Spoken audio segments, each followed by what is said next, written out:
ശൈലിയിലൂടെയും അഭിനയ മികവിലൂടെയും പ്രേക്ഷകർക്ക് പ്രിയപ്പെട്ട നടനായിരുന്നു രഘുവരൻ.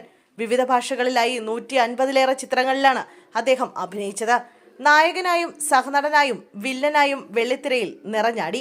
രജനീകാന്തിന്റെ ഇഷ്ടവില്ലൻ. ബഹളങ്ങളൊന്നുമില്ലാതെ വേറിട്ട ഭാവതലങ്ങൾ കൊണ്ടും ശബ്ദം കൊണ്ടും രൂപം കൊണ്ടും പ്രേക്ഷകരെ വിസ്മയിപ്പിച്ച പ്രതിഭ. 2008-ലായിരുന്നു നടന്റെ മരണം. ആഗ്രഹങ്ങൾ ഒരുപാട് ബാക്കി വെച്ചാണ് രഘുവരൻ മൺമറഞ്ഞതെന്ന് ഭാര്യയും നടിയുമായ രോഹിണി പറയുന്നു. ഒരു തമിഴ് യൂട്യൂബ് ചാനലിന് നൽകിയ അഭിമുഖത്തിൽ സംസാരിക്കുകയായിരുന്നു നടി.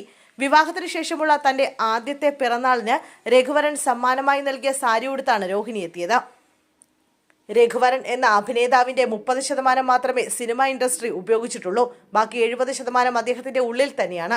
ഒരു കഥാപാത്രമായി കഴിഞ്ഞാൽ അതിനുവേണ്ടി എന്തൊക്കെ മുന്നൊരുക്കങ്ങൾ എടുക്കുന്നുണ്ടെന്ന് നേരിട്ട് കണ്ടിട്ടുള്ള ആളാണ് ഞാൻ.